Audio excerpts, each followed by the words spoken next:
one event and day of my career that has been filled with Forrest Gump-esque memories of the crazy box of chocolates that is red carpet reporting, entertainment journalism, in and out of Hollywood, what have you, is the day that I covered and was at the Grammy Awards the morning Kobe Bryant died. I will never forget it. Again, it's one of those things that is just a really crazy turn of events that almost feels written, that you can't make up, right? Kobe Bryant tragically passes away in a helicopter crash mere hours before the Grammys that are taking place at the Staples Center in Los Angeles, where Kobe Bryant, arguably one of the best NBA basketball players of all time, made his career and his legacy. And I will never forget it. Just the image of, first of all, being there and that pure shock, but walking into the Staples Center before or after the carpet before the awards, and they clear out the whole downtown area of LA, which is no easy feat, if you know, especially I can't even imagine these days, like tents abound. But just seeing his face on all those huge screens and the dates of his lifespan, again, knowing that I'm at the very place and the center of where that legacy was created. And then it got even crazier, right? Being backstage, because I wasn't actually in the audience of the Grammys that year. I had the pleasure of being backstage where all the artists go after they win and do a little like baby press conference, whatever, which in and of itself felt so weird that day because it just felt so ick to pull a Gen Z and tone deaf to be like, okay, we're here like wiping each other's assholes with accolades when like this tragic thing just happened like in this very house. Basically, remind me to tell you my Dua Lipa story at another later point in time. But walking backstage again in that arena, and everywhere I look are photos of Kobe Bryant, and it just was so surreal and trippy. And again, something that I just will never forget, again being there basically at that moment on that day, and like right where the tragedy unfolded. Super super trippy. But further, award season is upon us yet again, right? And we just had the Grammys, which I'm going to be talking about today. And really thinking about this and reflecting on this, what I remember from that day, yes, was it again a crazy turn of events that almost you have to like you can't even write it. It's that heartbreaking and sad. Yes, so we'll always remember that, right? Whether it be, sports, pop culture, history, that just really stands out as one of those really crazy events that you can't even make up. But further, when I think about that day, I couldn't name for you one person who won a Grammy. Like I could give two fucks about who won a Grammy that day. If I'm reflecting back, and I was there, I'm thinking about, the legacy of Kobe Bryant, right? And it got me thinking about all of this, like our obsession with accolades and validations and awards and trophies versus real impact and legacy and what that means. So, we just had the Grammys and I felt like it, yes, like what we're all ADD, so it may be old news now collecting cobwebs in your news cycle and in your feed, but have no fear because it captured so much about this generation, the generation that is here, and it's clear, okay? When it comes to self-importance and narcissism and entitlement and hypocrisy around all of this. So, first things first, before we get into all this, and don't worry, okay, because I'm picking up my Barbie Malibu phone and I'm calling the Oscars with Greta Gerwig and Margot and all of those, all that controversy too. It's coming. So, first things first is I want to address, just as a little sidebar, my thoughts on the messaging that happened at the Grammys this year as it pertains to the war in the Middle East. Now, on the surface of it, you could think this is a bunch of like virtue signaling one way or the other. Like, again, we've talked about it even on this show. Like, where's the line of having a message and a statement and also just letting art be art and to entertain us? And I will say with this, right, whether I agree or disagree, I do feel like that is a power of music, is to communicate and affect the masses in a significant way. So you had Annie Lennox, and there's always gonna be one, right? Especially these days, like there is always gonna be that one that needs to like make some kind of statement. Like now it just goes without saying. But we had Annie Lennox, who was doing a tribute to Sinead O'Connor, singing her cover of Nothing Compares to You. And in it, she raises her fist and says, artists for ceasefire, right? Pertaining to Israel and Palestine. And while I, obviously disagree and think that it's idiotic, I wasn't totally like, oh, here we go. I was a little bit like, you know what? Again, I'm a free speech advocate. You're an artist. You're going to do what you do. Like, fine. Again, even if I don't agree. And then on the other end of it, you had Harvey Mason Jr., who is the CEO of the Recording Academy, who I thought actually gave a really beautiful tribute and moment. And he gave a little speech and introduced a small orchestra comprised of Israelis, Palestinians, and Arabs, and basically saying, like, this is what we, not only as a music community, but globally, like what harmony really looks like. And it was a really beautiful moment. And I saw a lot of influential people in music, like Scooter Braun being like, wow, really hats off, because again, in a crazy twist of events, somehow, you know, condemning Holocaust 2.0 is controversial in the streets of Hollywood. So we haven't seen really much of this. So to see this, but in again, a really kind of beautiful universal way, I thought was really nice. So, and again, it's like that's what it does. And that is the power of music, right? I mean, look, you have John Lennon, who member of the Beatles. Imagine all the people. And John Lennon was assassinated. Why? Because of some unhinged, super fan who felt like the Beatles were becoming more powerful than Jesus. And as we know, like, we can't be coming after, the man upstairs like that. Like it's not gonna, it's just not gonna fly. But no, regardless, that is the power of music, right? And that it has. So now to get into some of the fun of it. So that's that on that is just, addressing that kind of elephant in the room and where I stand with that. Now to get into the fun of like just how up everyone's own assholes they are, and like the entitlement and the generation ripe with narcissism, right? So first are like a couple fun examples that also were super eye roll, but it's like I'm not going to give it that much attention. But one that caught my eye is Miley Cyrus at the Grammys this year is performing her song Flowers, and she goes into the first chorus and she's like mad at the audience. She starts singing and she's like, why are you guys acting like you don't know this song? It's like, I'm sorry. Do you expect us to recite your song like it's the national anthem every day? Like, lady, what do you want from us? Like, personally, I think it's a totally mediocre song. I don't know if it's overplayed. I don't know if it's just not my jive. It's not personally what makes me twist and shout. Like, fine. But I was just like, oh my God, like, I'm sorry. And it's just, again, right? So telling of our generation. Like, how could you not know my song? How could you not like my photo? How could you not keep a tally of every breath I've ever taken in this life? It's like, Jesus, like, take a seat.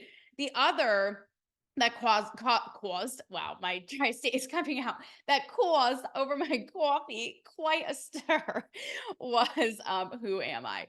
Also, did you guys, total sidebar, but the fact that mob wife aesthetic is coming back and mob wives are coming out of the woodwork now saying that it's appropriation, like, plot fucking twist. So now that Native Americans are having their time, which I'm getting to, we moved on from them and now we're going we're going to the mob wife. So anyway, the moment when Taylor Swift won her award, and the kosher thing to do is to Celine Dion, right? Absolute icon in music, presents Taylor Swift the award. I think it was huge, like album of the year or something. And Taylor Swift, as per usual, just doing like a ring around the rosy circle on the stage with her friends and making friendship bracelets, and like Celine Dion is shook and like does not know what to do. Like her late husband returns from the grave and even like tries to help her like come alive, because like Celine Dion is just like, what is the reason and what is happening? But it was really controversial because Taylor Swift, like a bulldozer, like beelines and like snatches the award from Celine and doesn't like hug and kiss and thank her, which is, you know, what you're really supposed to do. So people were saying it was like totally classless and again, narcissistic.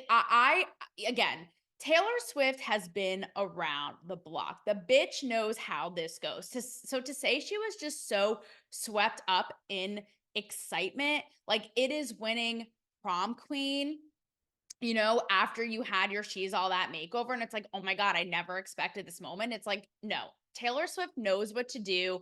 And it is rude. And it does look like it does look classless. It's like, how are you going to do Celine like that? Absolutely not. Like, it's just courtesy. It's just cordial. Like, I don't know what she was thinking with that. But anywho, this brings me now to, so those are just again fun how everyone's just like obsessed with their own selves and nothing else in this life matters. I actually saw a very funny meme video the other day, reel, about a potential World War III. And it was really funny because it's like, who is going to be involved in this war to defend the United States when we can't even bring ourselves, like, we are so entitled and lazy that we can't even bring ourselves to go bring our fat asses through the drive-thru at McDonald's, but we have to Uber Eats it to our house. And we are so absorbed in our selfies, like, we can't even be bothered with defending the integrity of our country. Like, sorry, someone else do it. And I can't get my paid time off that day. Like, so true. But anyway, okay, so the Oscars. So before we get into more of what happened at the Grammys and the Jay-Z speech that really caught my attention, the Jay-Z of it all was the whole uproar of the Oscar snubs, which was the sheer audacity of Ryan Gosling being nominated for Barbie and Greta Gerwig, the director, and Margot Robbie getting snubbed, right? And I saw so many memes that were like, oh, well, this is life imitating art. Like, a man, you know, finding his way in the patriarchy and the perks of that, basically, right? It's like, right, this whole female dominated world, yet the man comes on top, whatever. So that was not meant to be a sexual innuendo, okay? You dirty minds. Jesus. Jesus didn't hear that. Don't worry. So anyway, Jesus knows not to listen to my show because he would be straight up shook, okay? Him and Celine Dion's husband up there, straight up shook by the unfolding of events down here at Cancel Me Baby. So there was a whole big uproar, right? It's like, how dare they, da da. And it's like, listen, you know, I'm a Barbie girl in a Barbie world, but I'm sorry, this award show, it's not the Barbie Awards. Like, this award show is not solely revolved around Barbie. So when it comes to like, oh, they were getting snubbed, really think about this, okay? Maybe the people voting didn't think that Margot Robbie was the best actress. Okay. It's not, think about this. It's not like they voted 5 dudes. If it was really that like male dominated and patriarchal, you would think they still voted for 5 women, just none were Margot Robbie. It's not like they came in here voting for, you know, Dylan Mulvaney and their friends or guys or Chris Pratt and Marvel's gang for that matter. They still voted for women, just Margot Robbie wasn't one of them. And in fact, this is where there is no pleasing the PC police, because what have you, but in the category of best lead actress this year is Lily Gladstone, who makes history as the first Native American woman to be nominated for an Oscar as the best lead actress. Again, this is coming from Hollywood, where I had the tail end of it in 2020 of its heyday, but like even then, they don't like start any ceremony without acknowledging that they're on stolen land of Native Americans. Okay, so you would think that they're doing like backflips right now, but no. Sorry to Lily. Like, I guess your moment's come and gone, because we need to focus on how Margot Robbie wasn't nominated and Ryan Gosling was. It's like, get a grip on yourselves. And it's also worth noting, this is going to come around, but because this is another thing too. I'm thinking like, who even votes for these awards, right? And why do we care? But when it comes to the Oscars and the Academy, it's basically their peers, right? Fellow winners and actors and, you know, esteemed performers and what have you. So sorry, like maybe your peers just weren't peering with you that day. Like, I don't know what to tell you. And as far as Greta Gerwig, that's the other thing, right? It's like, do men and male directors just happen to get more attention and focus on them? Maybe, but it's also worth noting that there was a French woman director, obscure movie, sure, which we're also going to get to, which again, like, why do we care so much about this? Who was nominated and is a director in this category this year. But maybe they thought Greta just wasn't deserving. Okay. Like, that's what it is. Sorry. It's like maybe you're just not the kid who got picked in dodgeball today. Like, what are you going to do about it? It just gets me thinking, like, again, what do you people want? Like, we're going to get to this, but again, right, when it comes to trophies versus impact, all anyone could talk about. Everybody is still the living embodiment of Barbie all this times later. When I went to see it at the movies, I saw grown ass women, like half dead, down to little toddlers dressed as Barbie. Like, that's the impact that it had, regardless of how I felt about the movie. The fact that it broke all of these box office records and like restored the US economy alongside Taylor Swift and Beyonce, which we're getting to.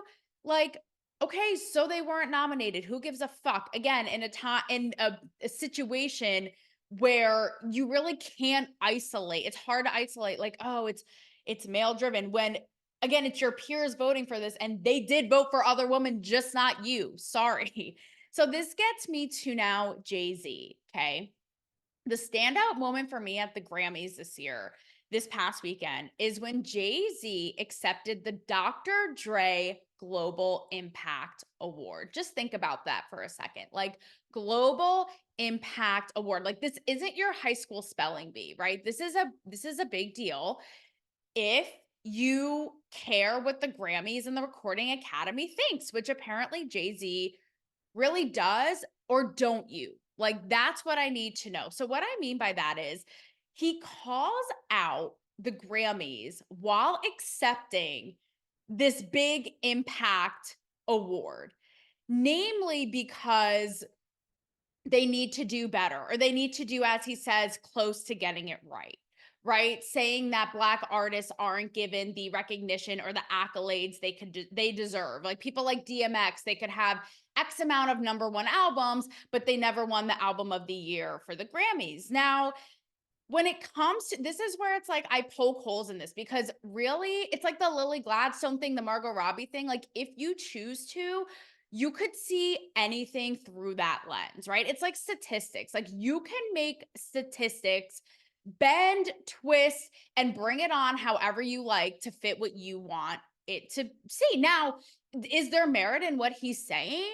Maybe, but also when you look at the broad scheme of things, it's kind of like, dude, what is the deal? Like, what are you really getting at? So he proceeds in his speech to call out the fact that Beyonce has won the most Grammys ever, yet the Recording Academy has the audacity to have never awarded her with Album of the Year.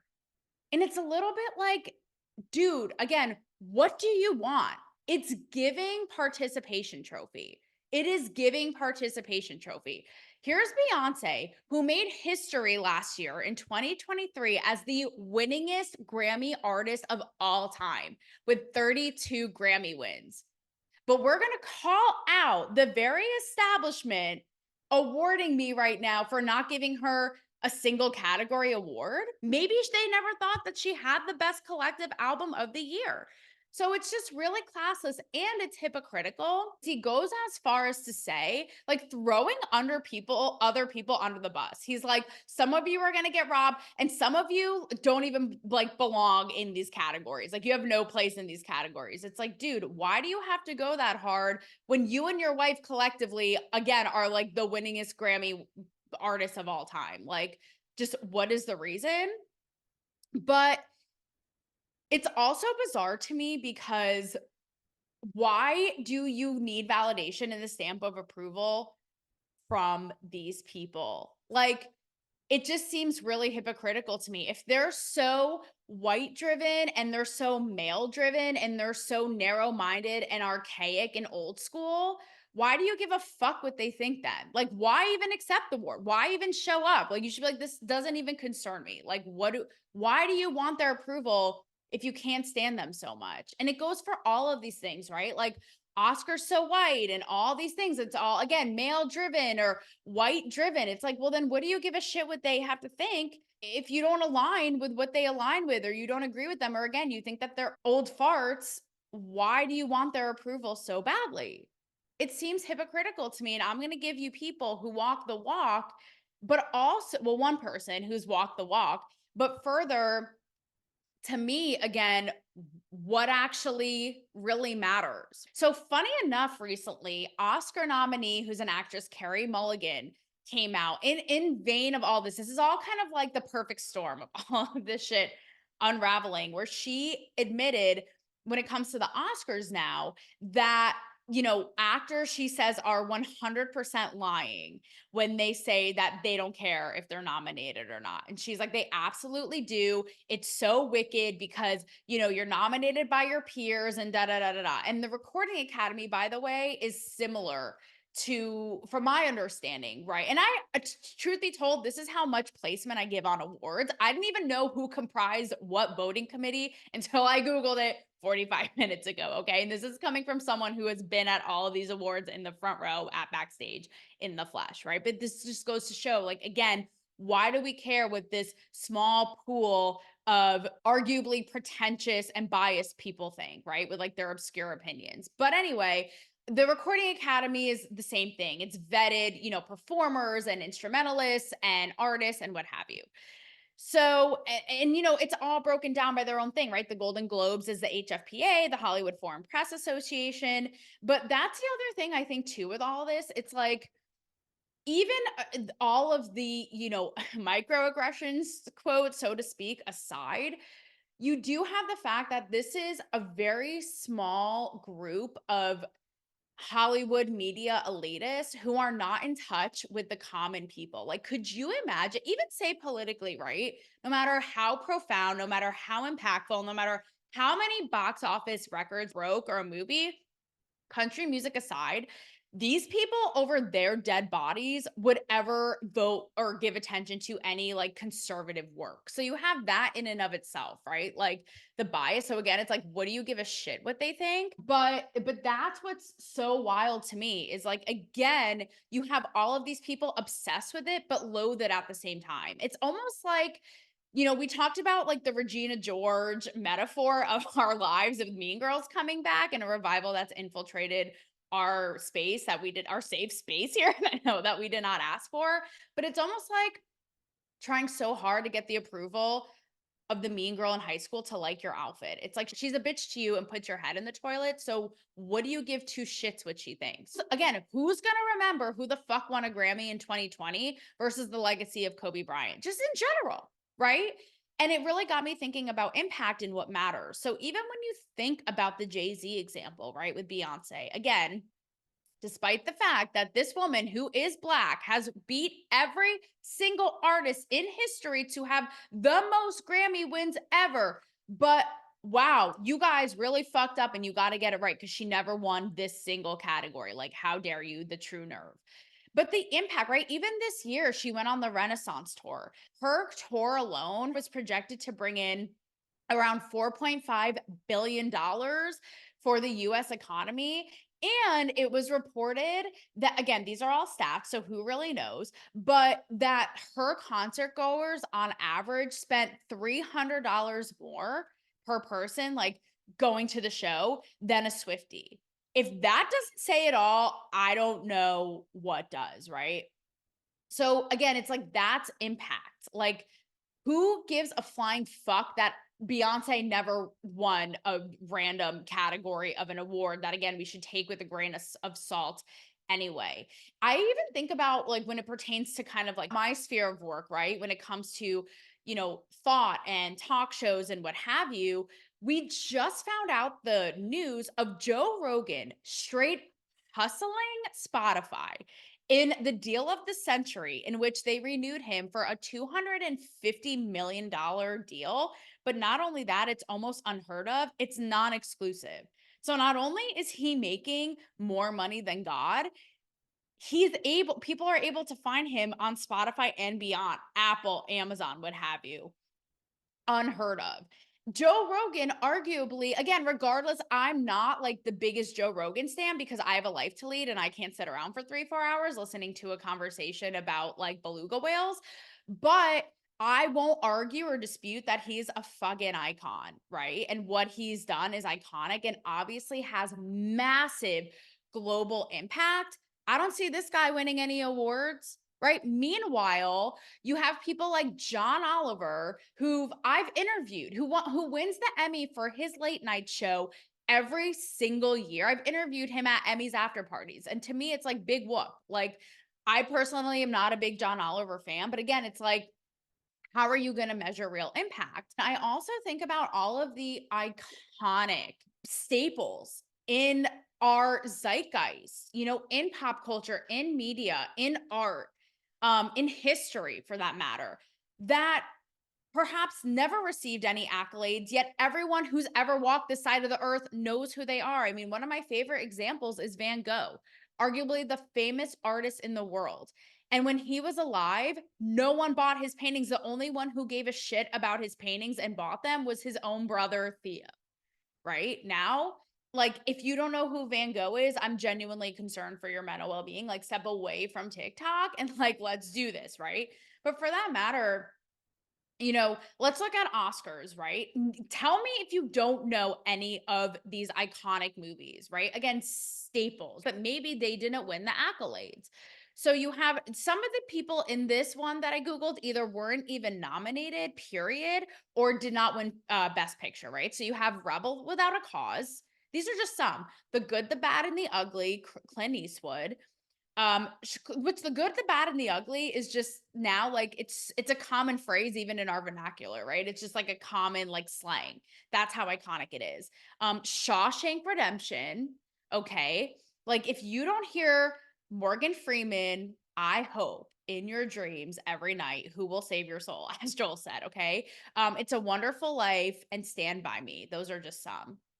When it comes to the Grammys, you have artists like J-Lo, Katy Perry, Blake Shelton, Demi Lovato, right? Which Demi with the he, she, they, I don't know what category she'd be in this year, but you get the idea. Or songs for that matter that never won Grammys. You have Nirvana, Smells Like Teen Spirit, Michael Jackson's Thriller, okay? You have Bruce Springsteen, Born in the USA, and the Beatles, I Want to Hold Your Hand, right? So again, anyone with even like a resemblance of consciousness can sing any of these songs backwards and forwards, yet never won a Grammy. So again, it's like, why are we placing so much emphasis and obsession with the validation? This is what I'm really talking about too with Jay-Z, right? Taking like this big, bold stand, which again, I just thought, number one, on the surface, made no sense considering what he was talking about. The fact that he's sitting there with a Global Impact Award and his wife being who she is and breaking records for being the winningest of all time. But also doing it in and of itself, it's like, okay, again, if you are so against these people voting for this and you don't align with them and don't vibe with them, like, be about it, right? So an iconic example of this is when Marlon Brando boycotted the Oscars in 1973 when he won for The Godfather. And funny enough, like in this Native American theme, he sent up a well, this became a whole controversy this year, recently last year, but it's irrelevant because it turned out she wasn't actually Native American, but that doesn't really matter because the point was he sent, for all intents and purposes, a Native American woman up to accept his award and said, I'm accepting this. He didn't want to come. And yes, he's gracious and, thank you for the honor, but frankly, he doesn't want it. And it was all in boycott because of the way that Native Americans, he thought, were treated in American culture and specifically in media and in television and what have you. So he goes and has, what we thought was a Native American woman accept the award on his behalf, right? But like, that's really, in my mind, being about it, period. And, not being hypocritical about it. Lastly, to tie this all in a nice little bow, when it comes to impact and controversy, and again, everyone finding something wrong with everything. The moment that really stood out to me the most rewatching the highlights, let's be real, I'm not dedicating that much of my time to this shit, right? For aforementioned reasons, is the impact of Tracy Chapman, right? So she returns to the Grammy stage for the first time in, I don't know, it's like 30 years or something, to do her duet, to do a duet with her iconic song Fast Car, with Luke Combs, right? And if you recall, I mean, the first of all, I love the song. I love both of their. I love Luke Combs' rendition of it, and of course hers, right? And Tracy Chapman, like, big deal because, Black queer woman, and then you have Luke Combs, who's like a big burly, like, straight white guy from the South, right? So, like, what would be, in our culture, like, you would think the two would come on stage and, like, the whole stage would implode and, like, fall into the San Andreas, right? If you actually listen to these people. But just a really beautiful moment. And like, it nearly brought me to tears. It was so profound. And like, Luke Combs, you see, he doesn't overshadow her or try to upstage her. You see that he's, like, in total awe and admiration of her. And it was just also such a moment because if you remember, there was a controversy when she won the first CMA, because Luke Combs, his cover of Fast Car coming out, right, resurfaces the song. It, like, hits, I think it was like number 2 on the Billboard Hot 100, and it was a big deal because she then became the first this year Black woman as a songwriter to win for Fast Car for a CMA. And it got so much attention at the time. I talked about it with Carolyn Miller in my show just before the holidays, who's a country singer here in Nashville. And it got so much attention, like Washington Post op-eds and all this and that, about how it's really like we really shouldn't be celebrating this moment because really it's just a reminder of, how little, women, minority women get opportunities, and how it takes like a white man, straight white man, to be the vehicle, and blah blah blah. And obviously I didn't see it that way. I've talked about it before. It's like, again, like, let's recognize the greatness of it, and, like, we're going to go even further and do even more amazing with all these pessimist Paulas out there. But watching this performance with them, you would never know any of that. It was just such pure joy. And even the song and its legacy, right? And what it captures and why it's so universal, of finding love and hope and purpose and self-realization. I have chills right now just thinking about it. And so watching them perform this in unity, you would never know that any of that rattle and talking and uproar ever even happened. You would never know that. So, that's what I really want to leave all of you with today. It's like, I get it. We all want to be recognized for hard work, but it's just gone so far when it comes to accolades and what we think we deserve, and obsession. It's like, if you really have that legacy and that impact, and you're doing what you love and you're affecting people, like, who gives a fuck what a small group of people think? Like, why do you need that to validate you? Because at the end of the day, trophies collect dust, period. But a legacy, that lives on forever, baby.